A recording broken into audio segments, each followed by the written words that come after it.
Sana mapatakot ako ni mama. Pinalayas kasi ako. So guys, sasabihin ko sa inyo yung totoo. Bakit ko short na naman to? Kasi pinalayas kasi ako ni mama. Nandito nga pala ako. Ito nga pala yung mga nakal ko. Ayan. Saka hindi ko pa nabibenta kasi medyo niya lang ako kasi pinalayas ako kasi ba't ako pinalayas? Sabihin ko sa inyo pero mahirap sabihin sa inyo kaya alam ko naman na bawal sinungaling kaya gusto ko sabihin sa inyo kaya ayun dito ako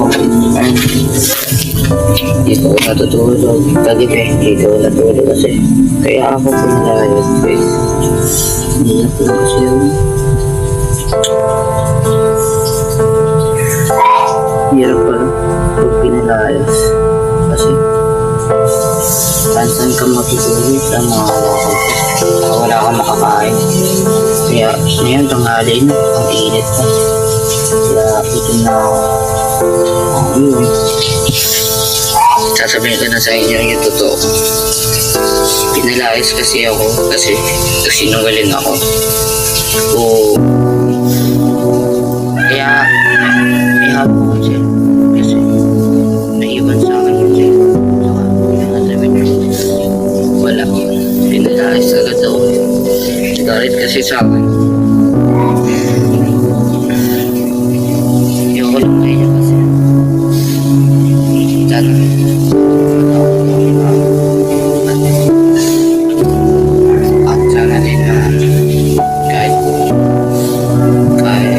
pinapalo ko ni mama dati.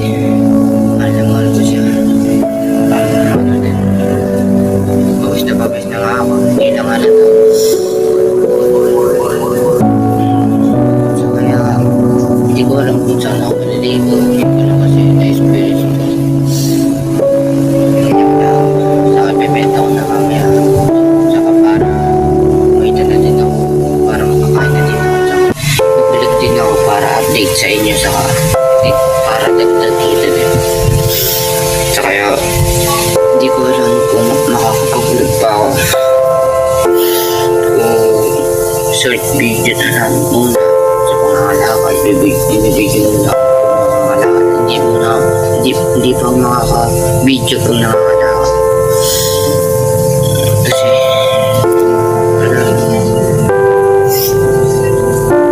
pasensya na guys kung ngayon ko lang kayo i-update kaya ano lang yun hindi na makaka-vlog ito na lang yung last na vlog ayun voice na nga ako basta mainit pa ako kaya pag ano ako yung muna ako dito kagabi na dito ako ginawa ko kaya yun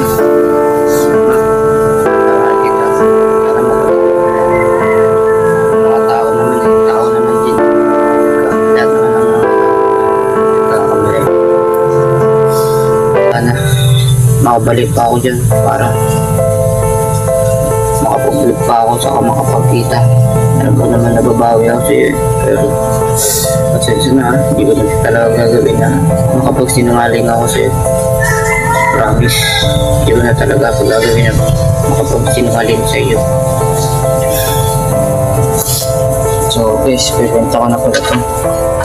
So guys na pala, nasa likod lang pala. Dito pala ako, hindi ako pinalayas. Guys, joke lang yun. Prank lang yun sa inyo. Ano, 8 April Fools pero pinarang ko yun. Lumina kasi. Kaya, ano, naprank ko ba kayo? Pinalayas ako. Likod lang namin yun guys.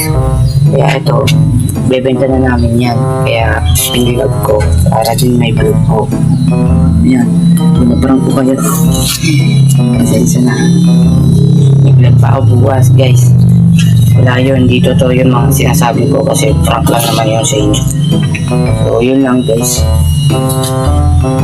Bye-bye. See you tomorrow. Mag-ubos mo na ako pila dito.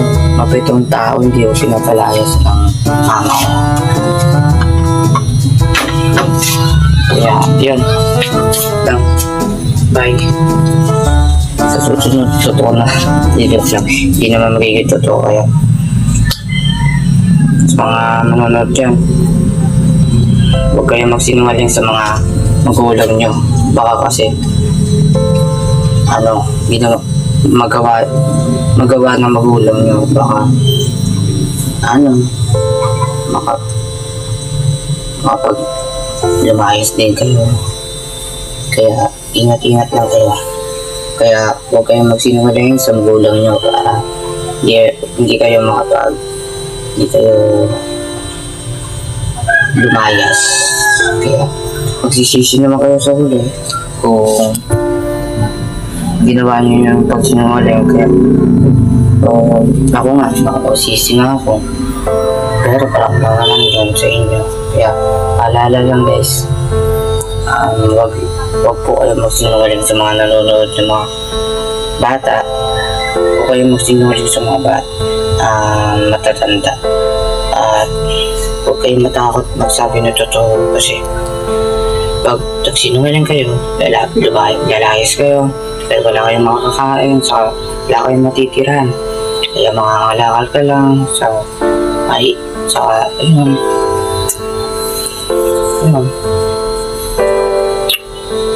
Kaya makalipas sa ilang buwan, mamimiss nyo din yung mga magulang nyo. Lahat, pinalayas kayo. Kung sino ka na kasi kayo, masisisi kayo makalipas sa isang buwan. Kaya, huwag kayong magsinungaling sa magulang nyo. Paalala lang sa inyo, huwag kayong magsinungaling para hindi kayo palayasin. Kaya, yung ginagawa ko na to, paalala lang sa inyo, saka prank lang to sa inyo para din may vlog ako, saka para libang-libang din sa yun. Yun na.